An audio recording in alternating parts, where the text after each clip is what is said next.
வணக்கம் பாலமுருகன். சென்னை மழை நிவாரண தொகை 6000 ரூபாய் கவர்மெண்ட் கொடுக்க போறேன்னு சொன்ன உடனே சூத்தல கொல்லிக்கட்டையை சொருகுன மாதிரி லப்போ திப்போன்னு வந்துகிட்டு செய்தியாளர் முன்னாடி வந்து பராண்டு வச்சிருக்கான் இந்த நாம் நாதாரி கட்சியுடைய தலைவர் சீமான். 6000 அதை தவிர வேற என்ன செய்ய முடியும்னு சொல்லுங்க. 6000 பாதிக்கப்பட்ட மக்களுக்கு கொடுக்கறதுல எத்தனை ஆயிரம் கோடி போகும்? நிவாரண தொகைம்பீங்க, அப்புறம் உரிமை தொகைம்பீங்க, அப்புறம் ஊக்கத்தொகைம்பீங்க. இப்ப காசு கொடுத்தா எல்லாம் சரியாயிரும். மாதிரி காசு கொடுத்தா சரியாயிரும். அந்த திமிரில தானே நீங்க எதையுமே கவனிக்க மாட்டேங்கிறீங்க. என்ன மனுஷன் இது ஒண்ணாந்தியா செஞ்சிட்டு பண்ணல செந்தில தம்பி சத்யா பாருங்க. எல்லா கட்சியும் காசு வாங்குறது, எல்லா கட்சியும் போறது, பகை இல்லாம போறீங்கன்னா நாம தெரியாம தான் கேட்கிறோம். ஒரு பேரிடர் ஏற்பட்டிருக்கு, ஒரு துயர சம்பவம் நிகழ்ந்திருக்கு.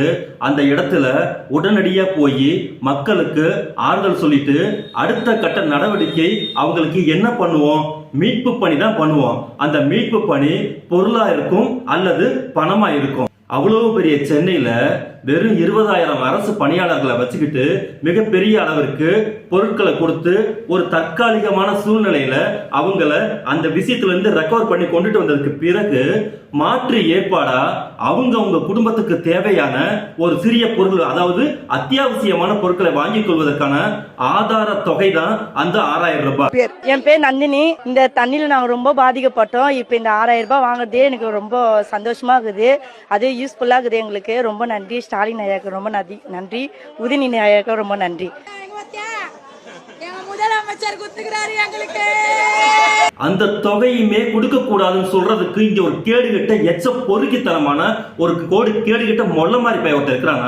அதையும் பொது வெளியில வந்து பணத்தை கொடுக்காதேன்னு சொல்லி தைரியமா சொல்றானா, இவனெல்லாம் எந்த செருப்ப கட்டி அடிக்கிறதுங்கிறதா இப்ப நமக்கு தெரியல. சார் இவன் என்ன பண்ண சார்? செருப்ப கட்டி அடிக்கிறாங்க. இருங்க எனக்கு ரொம்ப ஆர்வமா இருக்காங்க. அவங்க கிட்ட ஒப்படைச்சோம்னா படிக்கலையே பழி போடுறோம். ஏண்டா மொல்ல மாதிரி நாங்க தெரியாம தான் கேட்கிறோம். இவ்வளவு பெரிய சென்னை பெருவெள்ளத்துல நீ எவ்வளவுடா மீட்பு இங்க வந்து கொடுத்த? நீ ஒரு தும்மாத்துட்டு பொட்டலத்தை கொடுத்து வச்சுட்டு அதுவும் பிண மீட்பு அரசியல பண்ணிட்டு எனக்கு ஓட்டு போடு சொல்லிட்டு இருக்கக்கூடிய காவாலி பையன் நீ இப்ப அடுத்து வந்துட்டு இந்த 6000தோட எதை வந்து இங்க கம்பேர் பண்ற? என்ன கம்பேர் பண்றான்னு கேட்டா, எவ்வளவு பெரிய நிதி இழப்பு இந்த கவர்மெண்ட்டுக்கு ஏற்பட்டு போச்சு. நிதி இழப்பை பத்தி நீ பேசுறியா? ஏட்டா மொல்ல மாதிரி உலகம் முழுக்க திருட்டுத்தனமா அதை செய்ய போறேன் இதை செய்ய போறேன் திறநிதி கொடுங்கள் உறவுகளின்னு டார்கெட் வச்சு பணத்தை கொள்ளையடிக்கக்கூடிய ஒரு கொள்ளக்கார கூட்டம் நீ வந்துகிட்டு மீட்பு பணி கொடுக்கறத வந்துகிட்டு தப்புன்னு பேச வர. காசு கொடு, காசு காசு கொடு, காசு காசு கொடு, காசு கொடு, காசு கொடு, காசு. இந்த 6000 ரூபாய் எல்லாத்தையும் மீட்டு கொண்டுட்டு வந்துருமா அப்படின்னு கேக்குற நீ. ஏண்டா நீ சொல்ற கழுவி குடிக்கிற பாரு, உன்னுடைய சொம்பு தூக்கி உன்னோட ஓனர் இருக்கான் பாரு, நாக்பூர் ஓனர், அவன் எவ்வளவு தெரியுமா பணம் கொடுக்க சொல்லியிருக்கான்? 532 ரூபா தான் கொடுக்க சொல்லியிருக்கான். 532 ரூபா தான் நான் தருவேன், அதுக்கும் உரிய தொகையை நான் ஒழுங்கா கொடுக்க மாட்டேன். 15 மடங்கு 20 மடங்கு 100 மடங்கு பணம் கேட்டா 5% 10% கூட கொடுக்காத ஒரு யோக்கியனுடைய மூத்திரத்தை குடிக்கக்கூடிய அயோக்கிய பையன் நீ இங்க வந்துட்டு 6000 கொடுத்தா எல்லாம் சரியா போயிருமான்னு கேக்குற நீ. ஏண்டா 6000ங்கிறது ஆதார தொகை, முழுமையான தொகை நான் சொல்லியிருக்காங்க. அதன் பிறகு நீயே வர்ற பின்னாடி அப்புறம் உரிமை தொகை கொடுப்பாங்கிற, அந்த தொகை கொடுப்பாங்கிற, இந்த தொகை கொடுப்பாங்க சொல்ற. எந்த தொகையடா ஓட்ட வந்து நாங்க கொடுக்கணும்? அதுக்கு மேல பதில் சொல்ற. நக்கல்யா அவனுக்கு. உன்னை பொறுத்த வரைக்கும் எந்த காசுமே கொடுக்காம மக்கள் எல்லாருமே உன் கண்ணு முன்னாடி பட்டினி கிடந்து சாவணும், அதுதான் நீ விரும்புறியா?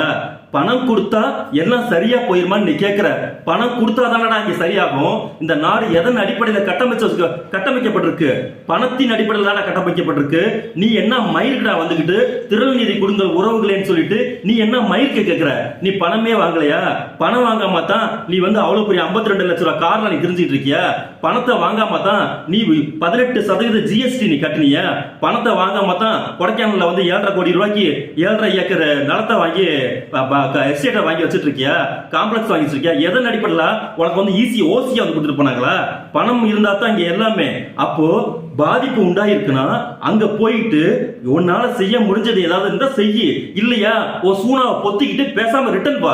அதை விட்டு எவ்வளவு திமிரும் தெனாவட்டு இருந்துச்சுன்னா அங்க போயிட்டு பணம் இருந்தா எல்லாமே சரியா போயிருமா கேட்டா, பணம் இருந்தா தாண்டா எல்லாமே சரியாகும். கேடு கட்ட பொறுக்கி போயல. பணம் இருக்கக்கூடிய அந்த திமிர்ல, அதிகாரம் இருக்கக்கூடிய அந்த திமிர்ல தானே நீங்க இவ்வளவு ஆட்டம் ஆடிக்கிட்டு இருக்கீங்க.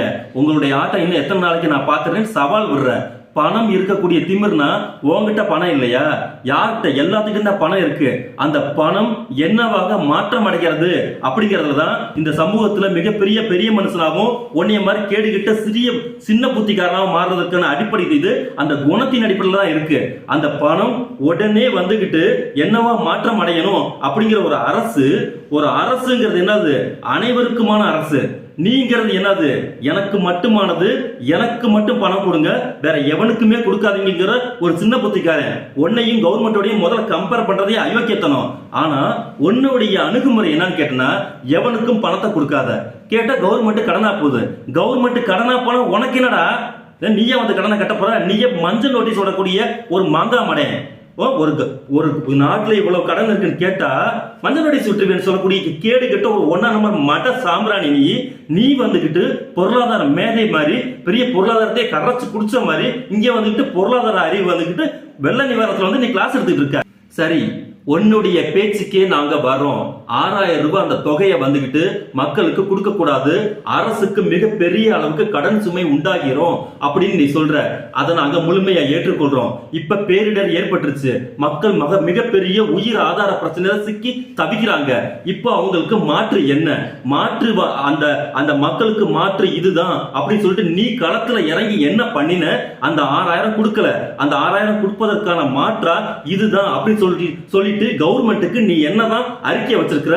கவர்மெண்ட்டுக்கு முன்மாதிரியா நீ என்ன செயல்படுத்திருக்க? அத முதல்ல செயல்ல இருந்து காட்டினதுக்கு பிறகு உன்னுடைய திருவாய மலர்ந்து அந்த பணத்தை கொடுக்காது நீ சொல்லணும். ஒண்ணுமே உனக்கு, நீ ஒரு எம்டி மூளை, நீ எம்டி மண்டைய, நீ உனக்கு ஒண்ணுமே கிடையாது.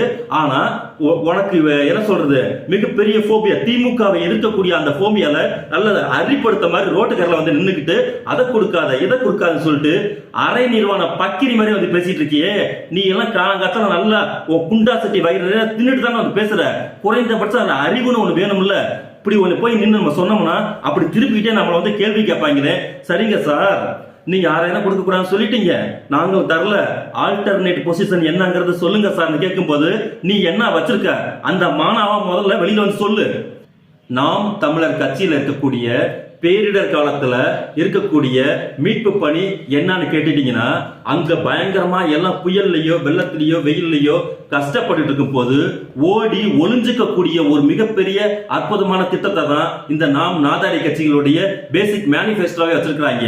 இன்னொரு விஷயம் என்ன கேட்டீங்கன்னா, அங்க ஏதாவது பேரிடர் நடந்துச்சுன்னா மற்ற எல்லா ஆளுங்களும் களத்துல புகுந்து பயங்கரமா ஒர்க் பண்ணுவாங்க.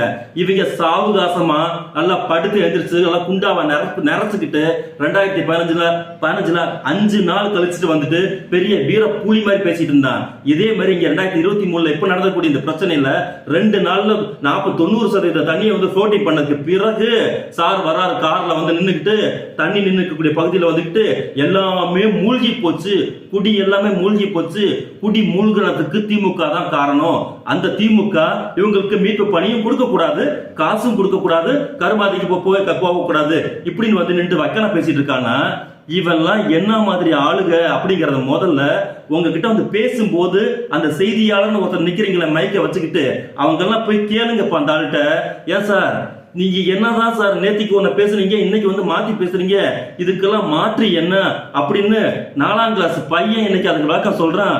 நீங்க ஒரு மிகப்பெரிய அரசியல் கட்சியோட தலைவர், ஜேர்னலிஸ்ட் ஆகிய நாங்க வந்துட்டு காமனா கேட்கக்கூடிய கேள்விக்கு நேரடியா பதில் சொல்லுங்கன்னு சொன்னா உடனே எர்ரம்னு சொன்னா நீ குர்ரம்னு போய் நின்னுக்கிறீங்க, குர்ரம்னு சொன்னா எர்ரம்னு வந்து நின்னுக்கிறீங்க.